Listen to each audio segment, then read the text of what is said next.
నమస్తే. Welcome to మన ప్రజా వెలుగు. నేను మీ వెంకట్.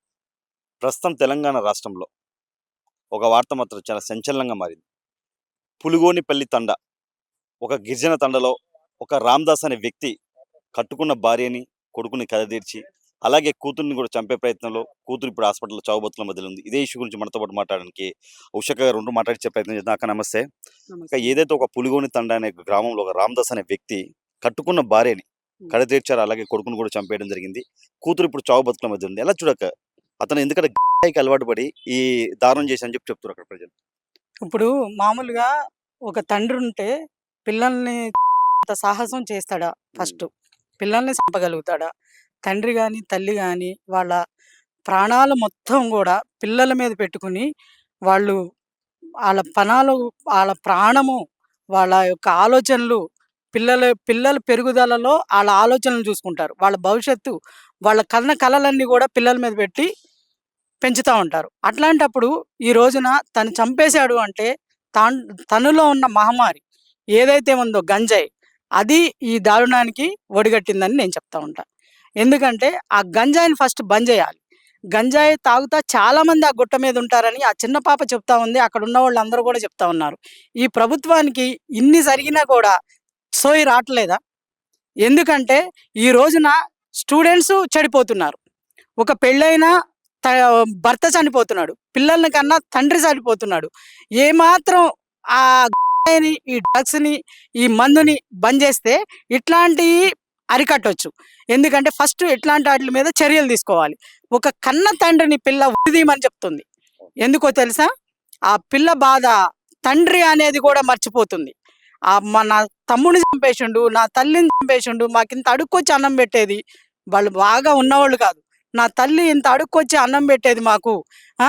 నా నా తమ్ముడు ఐస్ క్రీమ్ తెచ్చావా అక్క అనేవాడు. ముగ్గురు తర్వాత ఒక తమ్ముడు మాకు. తమ్ముడిని కడతేర్చేసిండు. నా అయ్యని చంపేసేయండి. దానికి ఎవరైతే పాల్పడ్డారో అందరిని చంపేసేయండి అని జెప్పి ఆ పిల్ల రోదన నిజంగా గూడా ప్రతి తల్లిని తెలుగు రాష్ట్రాల్లో గుండెని కదిలిస్తుంది. ఎందుకంటే ఫస్ట్ గంజాయిని బంద్ జేయండి. గంజాయి, డ్రగ్సు, ఈ డ్రింక్సు ఏయైతే ఆల్కహాల్ ఉందో ఇయన్నీ బంద్ జేస్తేనే మన సమాజం అనేది ఒక మంచి వెలుగుబాటలోకెళ్తది. ఈ ఈ బంద్ జేయని ఎడల ఇట్లాంటిది గాదు. ఇక మనం రాబోయే కాలంలో ఇంకా కొన్ని వేలు చూడాల్సొస్తది. ఇట్లాంటి మరణాలు గానీ, ఇట్లాంటి అఘాయిత్యాలు గానీ, ఎందుకంటే ఆ గంజాయి తాగిన మత్తులో ఇక్కడ ఎవరున్నా గూడా వాళ్ళు పట్టించుకోకుండా వాళ్ళకి దొరికే దాని కోసం ఆడపిల్లల్ని రేప్ చేయటం గానీ, మర్డర్ చేయటం గానీ, ఏదైనా గూడా చేస్తున్నారు ఆ మత్తులో పడిపోయి. ఫస్ట్ ఆ మత్తుని దూరం జేయండి. రాష్ట్రం కేంద్ర ప్రభుత్వం స్పందించాలి. ఫస్ట్ గంజాయి మీద స్పందిస్తేనే, డ్రగ్స్ మీద స్పందిస్తేనే ఇట్లాంటియన్నీ గూడా మళ్ళీ ఇంకొకసారి జరక్కోకుండా అరికట్టగలుగుతారు. లేని యెడల ఇట్లాంటియి చాలా ఇనాల్సొస్తది. మాలాంటోళ్ళు వాళ్ళని షూట్ జేయండి, వాళ్ళని ఇట్లా జేయండి, అట్లా జేయండి, ఉరి తీయండి ఎన్నో అంటున్నాం. కానీ అది రాజ్యాంగం ప్రకారం విరుద్ధం. అందరికీ తెలుసు. చెయ్యరు.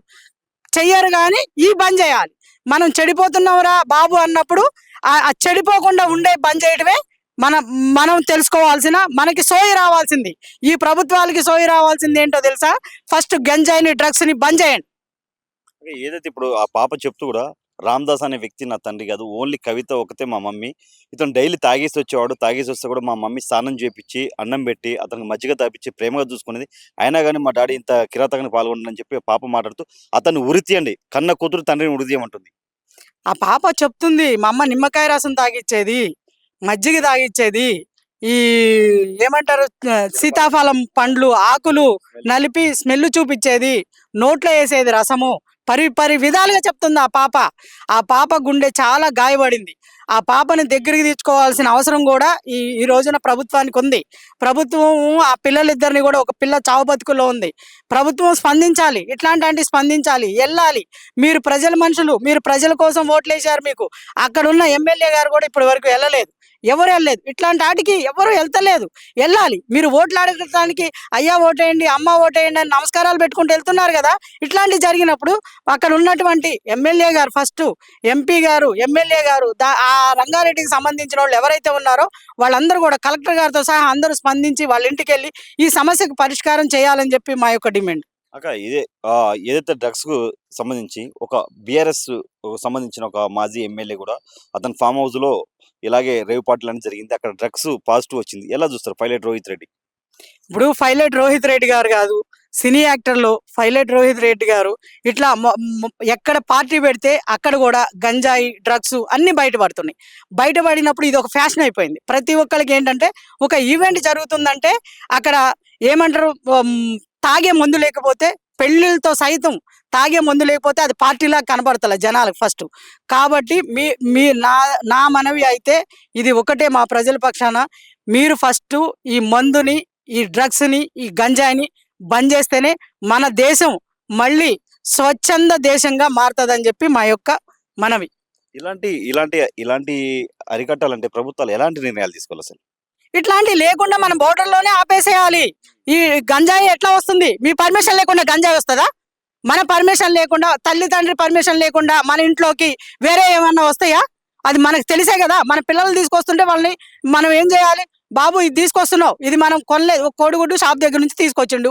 ఏదో దొంగతనంగా తీసుకొచ్చిండా, మంచిగా తీసుకొచ్చిండా, పిల్లగాడు తీసుకొచ్చిండు. నేను డబ్బులు ఇవ్వనప్పుడు నువ్వు ఎందుకు తీసుకొచ్చావు అని ఒక తల్లి లాంటిదే పిల్లల్ని ఖండిస్తది. అట్లాగే ప్రభుత్వాలు పట్టించుకోవట్లేదు కాబట్టే ఇవాళ గంజాయిలు గానీ, ఏయైనా గానీ మన రాష్ట్రంలోకి అడుగు పెడుతున్నాయి. వీళ్ళు పట్టించుకుని, ప్రభుత్వాలు పట్టించుకుని వెంటనే మీరు అక్కడే ఆప్ చేస్తే ఇక్కడి వరకు ఎందుకు వస్తాయి గంజాయిలు?